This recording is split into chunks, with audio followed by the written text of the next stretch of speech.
لكن هذا اصطلاح يعني. بعد التحقق. طيب نعم، يعني الآن يعني اصطلاح النحو واصطلاح الفقه هكذا كله. لكن شيخ أريد أن سيدي نستعد للترحال. خليه يكمل. سؤال جيد. نعم. لكن أريد البحث التي ذكره الحافظ في النخبة وفي شرح النزهة تحت حديث المتواتر، أن المتواتر يفيد العلم النظري، يعني يفهمه الجاهل الأمي أيضا. يعني إذا استقر الحديث متواترا فيفيد العلم النظري، ولا تطفش ولا تبحث عن رواته وعن متنه.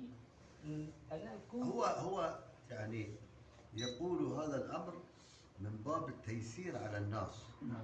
يعني إذا تواتر الحديث خلاص ما تحتاج إلى أنك يعني حديث مثلا من كذب